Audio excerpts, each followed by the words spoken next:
Nah berikutnya, ingin gak suatu saat, kalau hari ini kita belum sempurna, belum ketemu mandala cahaya, belum ketemu jati diri, ingin gak suatu saat bertemu dengan guru yang mengantarkan kita untuk tahu jati diri kita, agar kita sempurna dalam kehidupan muni ayat innalillahi wa ingin. Tahu gak? Semua itu cuma satu syaratnya. Perbanyak kamu melakukan kebaikan hari ini, di sini, sekarang. Cintaku kepadamu, tumbuhkanlah cintaku kepada orang-orang yang telah berhasil mencintaimu. Tumbuhkanlah cintaku pada ilmu dan amal yang dapat mengantarkan aku akan cintamu. Itu doanya Nabi Daud. Jika aku belum bisa bersamamu ya Allah, hidupkan aku bersama orang-orang yang sudah berhasil bersamamu. Itu doa Nabi Daud. Kalau kamu tidak bisa bersama Allah, cukup kamu bersama orang-orang yang sudah bersama Allah. Kamu akan bersama Allah. Dan untuk bersama orang-orang yang bersama Allah beneran, perlu tabungan karma kebaikan yang banyak. Apalagi kalau untuk sampai bertemu dengan jati dirimu yang sesungguhnya.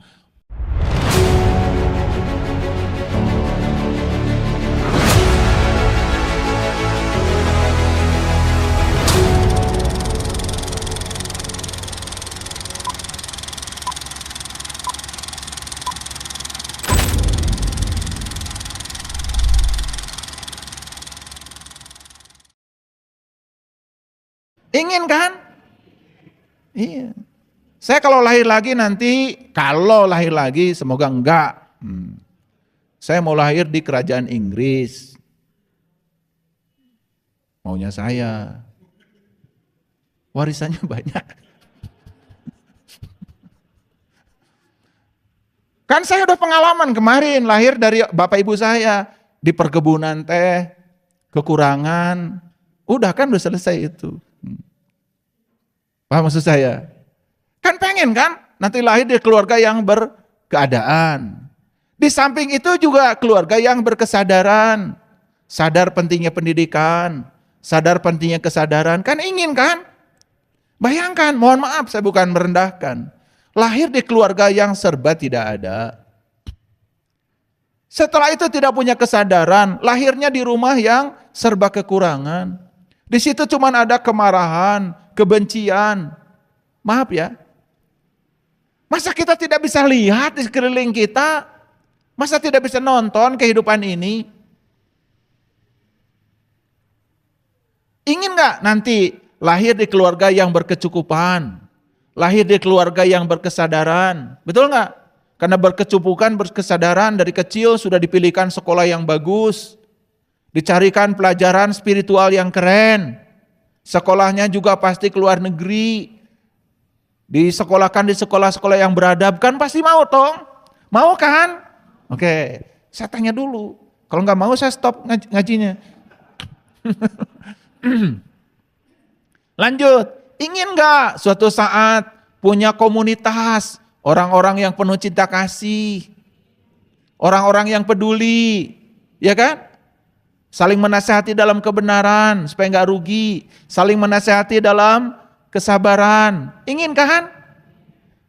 Masa ingin nanti saya ingin punya komunitas yang saling membenci, saling menghujat, saling tidak bisa menerima perbedaan, yang pengen seragam terus, makanya kemana-mana pakai seragam. Itu seragam itu lambang keinginan itu, ingin seragam. Makanya saya larang ngaji di tempat saya pakai seragam. Awas, ada ide-ide seragam. Gak boleh pakai seragam ngaji di sini. Biarkan kalian pakai baju yang kalian punya di rumah. Cerminkan dirimu apa adanya, jadilah dirimu sendiri. Di masjid ini tidak usah pakai seragam. Tas seragam, baju seragam, kacamata seragam, sendal seragam, bingung kalian mau pulang. Betul nggak? Kan ada tuh yang seragam segala, lipstik aja seragam. Gak ada seragam-seragam di sini. Belajar menerima perbedaan, karena Allah menciptakan semesta berbeda. No seragam. Kadang-kadang saya juga suka pakai seragam. Kalau saya bimbing umroh, meh teu hese neangan. Hese di ditu mah loba jelemana. Di airport leungit gara-gara teu make seragam. Kalau pakai seragam gampang neanganana. Makanya pakai seragamnya yang kinclong. Yang kelihatan gampang dari jauh. Nah itu tujuannya pakai seragam, bukan belajar menyeragamkan. Karena semesta menciptakan kita itu udah berbeda, wajah kita berbeda, betul? Maka tujuan kita di semesta ini adalah saling mengarifi, li ta'arofu, saling menghargai dan menghormati perbedaan. Maka dilatih kita di rumah, belajar serumah dengan orang yang berbeda.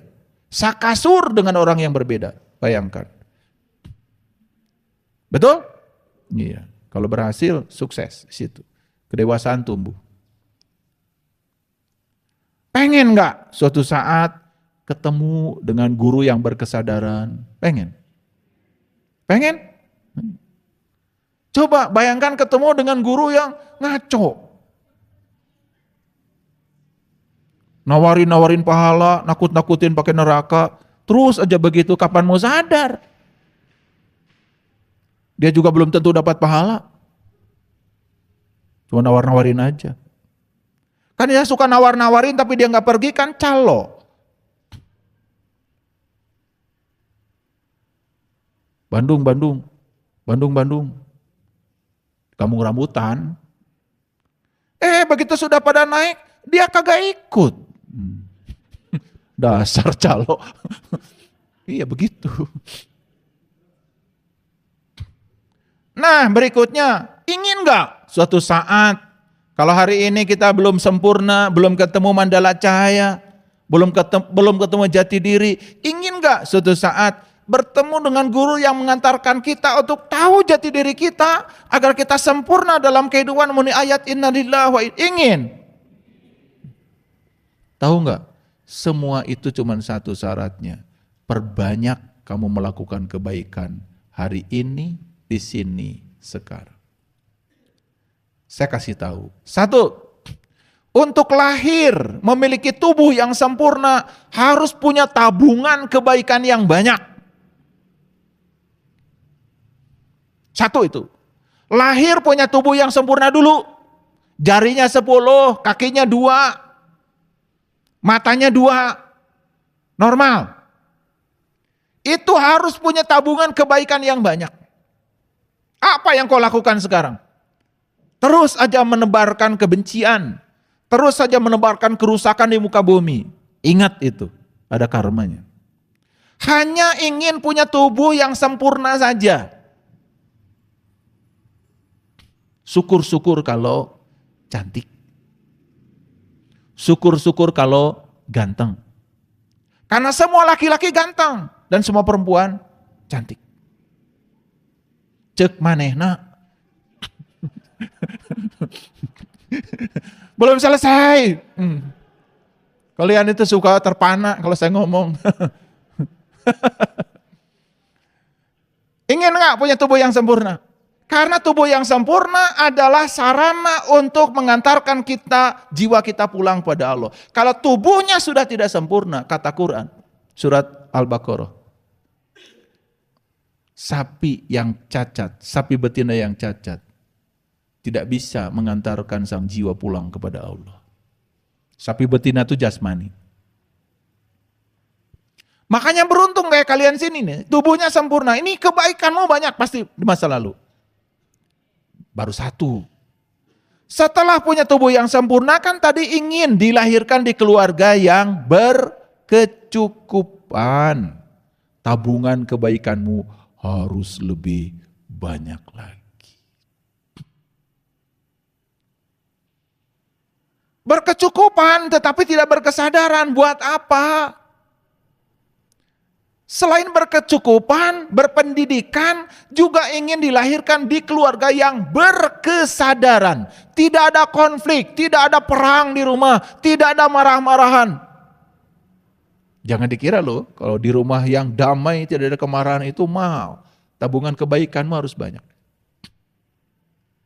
Lahir tubuh yang sempurna, di keluarga yang berkecukupan, kemudian di keluarga yang berkesadaran. Dipilihkan pendidikan yang paling bagus, mahal gak masalah. Kan kamu jadi orang. Pasti secara duniawi pangkatmu juga akan tinggi.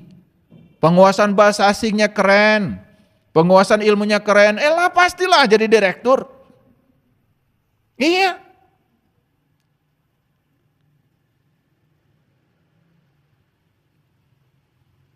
Bahasa Inggris nggak tahu. Bahasa Indonesia bicara pun subjek, predikat, objeknya nggak jelas. Bicara bahasa daerah pun nggak jelas. Siapa yang menyuruh kamu jadi bekerja jadi direktur? Maaf ya. Semua tingkatan-tingkatan peran di semesta ini yang menentukan peran dia apa? Dia sendiri. Bukan Allah.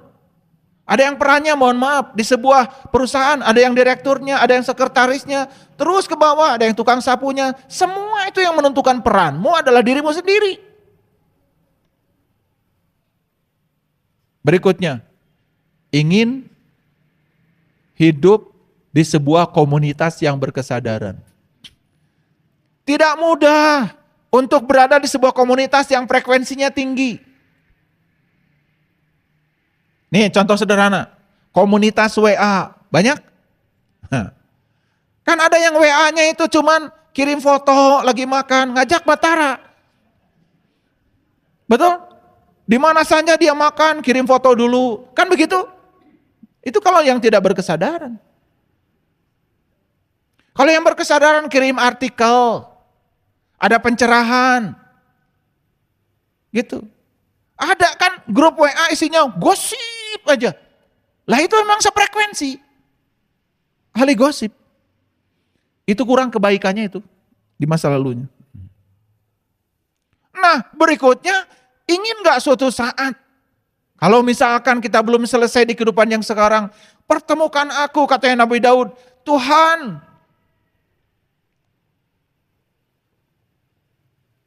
tumbuhkanlah cintaku kepadamu. Tumbuhkanlah cintaku kepada orang-orang yang telah berhasil mencintaimu. Tumbuhkanlah cintaku pada ilmu dan amal yang dapat mengantarkan aku akan cintamu. Itu doanya Nabi Daud. Jika aku belum bisa bersamamu ya Allah, hidupkan aku bersama orang-orang yang sudah berhasil bersamamu. Itu doa Nabi Daud. Kalau kamu tidak bisa bersama Allah, cukup kamu bersama orang-orang yang sudah bersama Allah. Kamu akan bersama Allah. Dan untuk bersama orang-orang yang bersama Allah beneran, perlu tabungan karma kebaikan yang banyak. Apalagi kalau untuk sampai bertemu dengan jati dirimu yang sesungguhnya, perlu tabungan karma yang banyak. Jadi lucu saja kalau ingin punya masa depan rohani yang gamblang, tetapi kehidupannya gambling. Pelitnya auzubillah. Sepatu itu sudah robek, masih dipakai juga. Padahal duitnya banyak. Makan sehat pun gak pernah. Ya makan sehat ya mahal. Saya kalau makan sehat, makanan Jepang misalkan, makan sashimi, ya satu porsi, ya paling sedikit kan 200.000. Kalau saya makan sashimi 2 porsi 400.000, saya sendiri. Tapi sehat. Betul? Ada juga makanan yang 5.000 cilok. Cimo. Sarua. Tapi begitu mikir, lupa semua.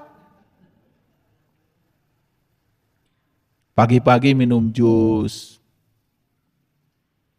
Makan buah 3 macam, 3 warna.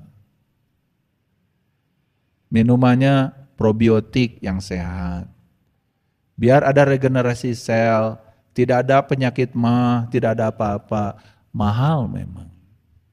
Jadi kalau ada orang mengatakan, gak apa-apa kita sengsara di dunia, bagian kita antar di akhirat orang gila. Rekomah bengar di akhirat di dunia gak 1.000 gitu. Boro-boro mikiran akhirat, mikiran dahar gak sapopoe gak 1.000. Nah ini kadang-kadang didoktrinkan. Padahal Quran mengajarkan Robbana atina fidunya hasanah wa fil akhirati hasanah. Harus hasanah dua-duanya. Kalau akhirat ingin sempurna, dunianya harus sempurna. Jadi benghar dua-duanya. Memang uang itu bukan segalanya, tapi segalanya perlu duit. Jadi jangan berpuisi. Saya nggak perlu uang karena uang bukan segalanya. Segalanya perlu duit. Kalau nggak ada uang, repot. Kalian sholat Allahu Akbar, begitu sujud, sajadahnya keserak. Tahu keserak? Garing, ya, tipis. Ya, sekali sujud langsung hitam.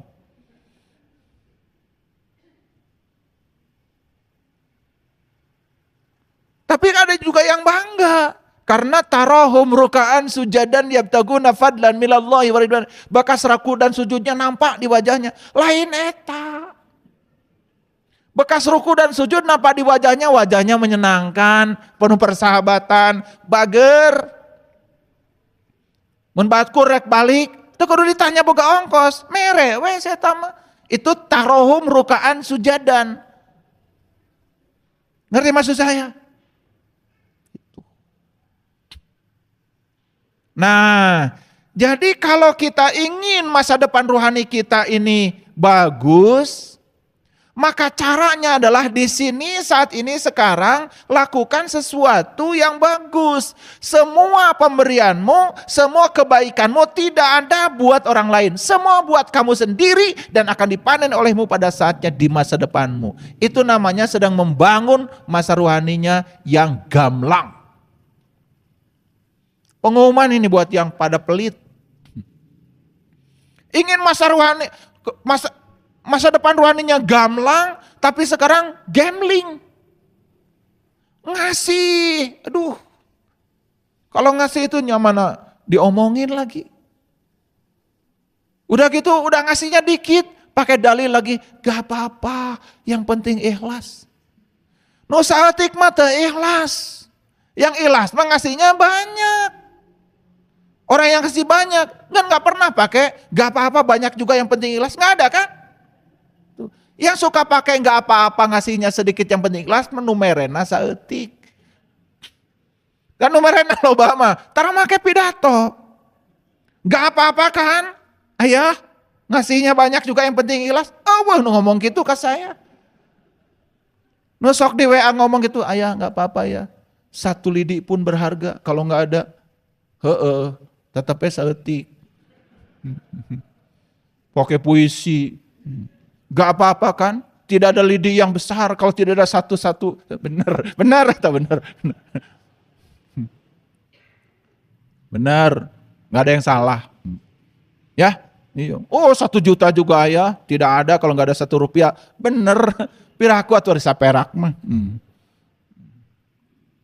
Nah kita sering mencari dalil-dalil untuk melindungi, ya sebetulnya kita udah ditegur dari dalam, jangan ngasih segitu, nggak ada artinya. Tapi kita bikin dalil-dalil untuk memberikan diri seakan-akan terhormat. Itulah sebetulnya. Jadi sekali lagi, kebaikan tentu saja tidak terbatas pada harta. Kebaikan tuh banyak. Nulung kanu butuh, nalang kanu susah, nyaangan kanu poeken, ya. Ngahudangkeun kanu sare, nganter kanu keeng, nepak kanu poho. Sok, yang 6 saja kalau dilakukan itu sudah keren. Perbanyak kebaikan. Kapan? Sekarang. Maka Quran mengatakan, janganlah kamu mengatakan besok masih ada waktu. Itu adalah kesombongan. Nah, jadi jelas ya. Apa sih masa depan itu? Masa depan adalah waktu setelah masa kini. Masa depan kedatangannya dianggap tak terelakkan. Karena apa? Keberadaan waktu dan hukum fisika. Masa depan itu ada. Karena apa? Karena keabadian. Walaupun secara agama kadang-kadang saya sering mengatakan masa depan tidak ada. Masa lalu tidak ada. Yang ada masa kini itu dari terminologi agama. Supaya kalian semangat. Tetapi dari sisi hukum fisika masa depan ada. Bahkan ya. Kalau saya jelaskan secara fisika, sebetulnya kita harus belajar yang namanya kerucut cahaya. Itu harus belajar teori relativitas Einstein. Kalau saya jelaskan di sini, saya khawatir kalian mencret semua. Jadi oleh karena itu maka saya tidak akan bicara masa depan dari dimensi waktu secara fisika. Cukup saja ya, masa depan itu memang ada secara fisika karena keabadian tetap ada. Tetapi secara agama sering ada orang mengatakan masa depan tidak ada, maksudnya supaya kita berfokus pada di sini, saat ini, sekarang.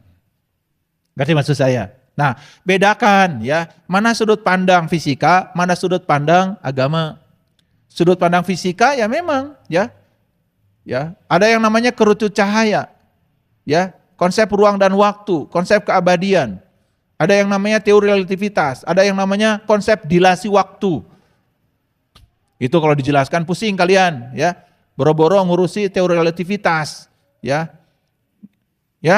Ya, ngitung aljabar aja yang biasa, x kuadrat tambah 4x ditambah 4 sama dengan 0. Berapa x1, berapa x2, liar kan? Iya, jangankan yang gitu. Gak usah, pusing. Itu mah bagian saya. Nah, sekarang yang paling penting bahwa masa depan itu ada. Tetapi dalam konsep agama, sering orang-orang mengatakan secara bijak, masa depan itu tidak ada. Bukan berarti begitu sudut pandangnya. Supaya kita berfokus pada saat ini. Di sini, sekarang. Kalau mau berbuat kebaikan, sekarang saja. Gitu maksudnya, ya. Jadi bedakan, mana sudut pandang fisika, mana sudut pandang agama. Stephen Hawking bicara masa depan ada. Einstein bicara masa depan ada, karena beliau adalah ahli-ahli fisika. Ya. Tetapi, ya, orang-orang yang mengajarkan kita untuk berbuat hari ini sering mengatakan masa depan tidak ada, supaya kita berbuatnya di sini, saat ini, sekarang. Makanya ada orang yang kemudian menulis buku The Power of Now, supaya kita berfokus ke sini, saat ini, sekarang. Jadi sudah jelas. Hari ini saya tidak bicara banyak ayat, walaupun saya meluncur tadi beberapa ayat muncul, itu karena anugerah dari semesta buat kalian.